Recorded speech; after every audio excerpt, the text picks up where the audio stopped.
We must be so strong that no nation will dare challenge us, so powerful that no enemy will dare threaten us, and so capable that no adversary can even think about beating us. And we've had it recently. I had India and Pakistan were going at it, and I called them both. And in this case, I used trade. I'm not going to trade with you. You start two nuclear nations, big nuclear. And no, you cannot do that. I said, yes, I can. You go into this frickin' war that I'm hearing about. You know, actually, they just shot down 7 planes. 7 planes, it was starting. There's a lot of bad blood. And I said, you do this, there's not going to be any trade. And I stopped the war. It was raging for 4 days, but that was just the beginning. And we stopped it. It was a great thing. And the Prime Minister of Pakistan was here, along with the Field Marshal, who's a very important guy in Pakistan, and he was here 3 days ago. And I didn't even realize it as beautiful as he said it, but he said that to a group of people that were with us, 2 generals, but a group, he said, this man saved millions of lives because he saved the war from going on, and that war was going to get very bad, very, very bad. President Trump saved millions and millions of lives. That was a bad war. And I was very honored. I loved the way he said it. Susie Wiles was there. She said that was the most beautiful thing. But we saved a lot of them. We saved a lot of them. Even in Africa, we saved the Congo with Rwanda. They've been fighting for 31 years, 10 million people dead. I got that one done. And very proud of it. So if this works out, we'll have 8 in 8 months. That's pretty good. Nobody's ever done that. Will you get the Nobel Prize? Absolutely not.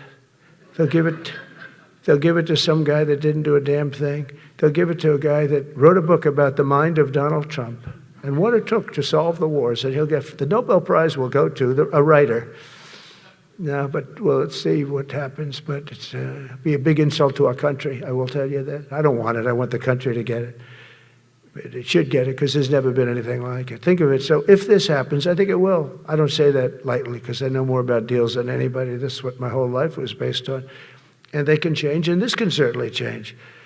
But we have just about everybody. We have one signature that we need, and that signature will pay in hell if they don't sign. I hope they sign for their own good and we create something really great.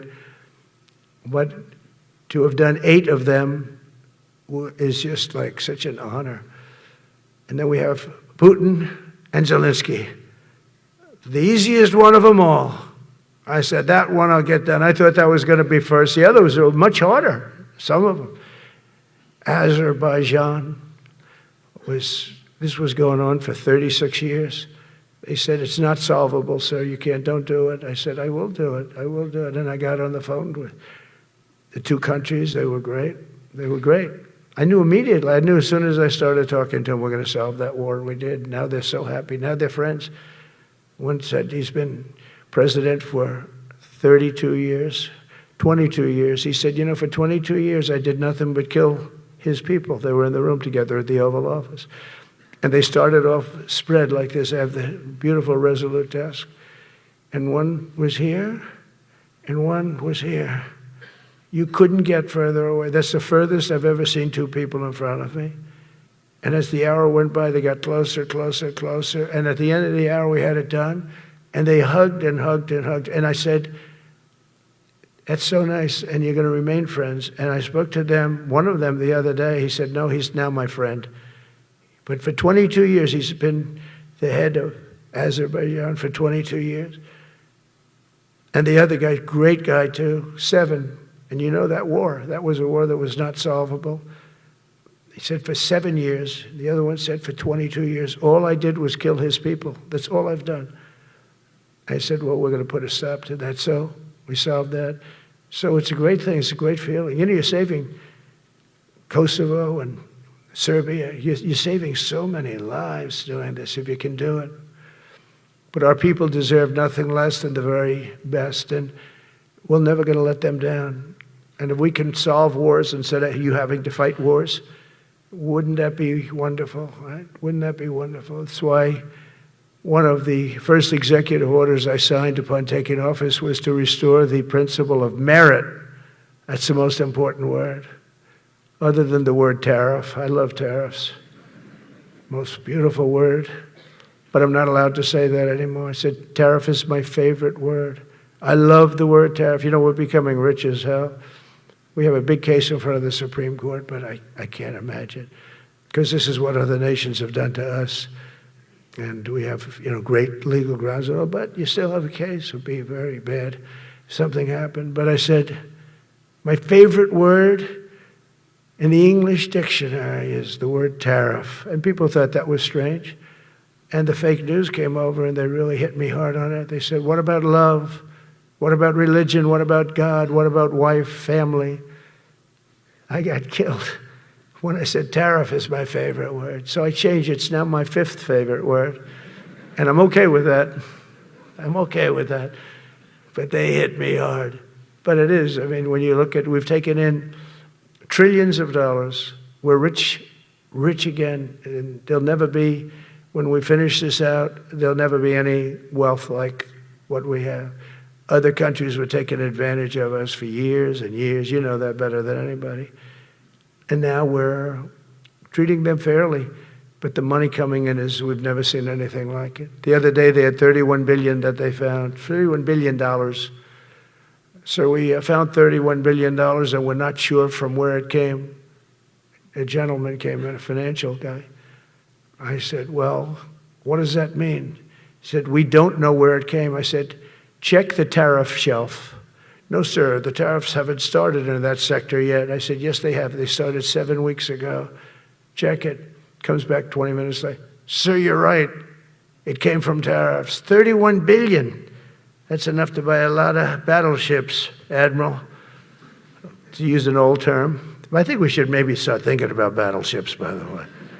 You know, we have a Secretary of the Navy. He came to me because I look at the Iowa out in California and I look at different ships and the old pictures. I used to watch Victory at Sea. I love Victory at Sea. Look at these admirals. It's got to be your all-time in black and white.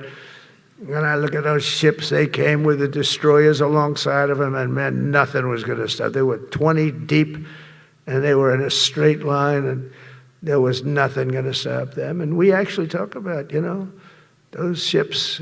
Some people would say, no, that's old technology. I don't know. I don't think it's old technology when you look at those guns. But it's something we're actually considering, the concept of battleship. Nice 6-inch sides, solid steel, not aluminum that melts if it looks at a missile coming at it. It starts melting as the missile's about 2 miles away. Now, those ships, they don't make them that way anymore. But you look at it, and your secretary likes it, and I'm sort of open to it. And bullets are a lot less expensive than missiles. A lot of reasons. I should take a vote, but I'm afraid to take that vote because I may get voted out on that one. But I tell you, it's something we're seriously considering. There were powers. There were big powers. They were just about as mean and scary as you could be. And so we're looking at that. One of the biggest cases that we won was the decision of the United States Supreme Court to allow us to proceed on the word merit. Merit. So those two words are right up there. So this is, I would say, the opposite if you ask for a definition. The opposite of political correctness. We went through political correct where you had to have people that were totally unfit to be doing what you're doing for many reasons. I won't get into them. But for many reasons, they were unfit. Now, it's all based on merit. That was such an unbelievable decision. I didn't expect we were going to win that one. We went in. We said we need it. We went in for colleges, where kids with a C average are getting into the best colleges, and the kids with A averages won't get in. And kids with the highest boards and the highest marks and the best marks couldn't get into the best schools. And people that had not good boards and not very good marks, okay, but nothing special, they were getting into our best colleges. I said, this is just crazy. You can't run a country like this. And it was lingering for years. And It got to the Supreme Court, and we won that decision. Merit. Everything's based on merit. You're all based on merit. We're not going to have somebody taking your place for political reasons because they are politically correct, and you're not. We take the people that are going to do the best job. That's all. It's very simple. And that's the way our country was built. We were built on merit. We got away from it for a long time. And everyone understands it. And it was done. It was approved. I give great credit to the Supreme Court because I thought they had tremendous courage. I didn't think they'd do that. That was tremendous. I give them maybe for that decision almost more than anything because it's a hard decision to make. It's really hard.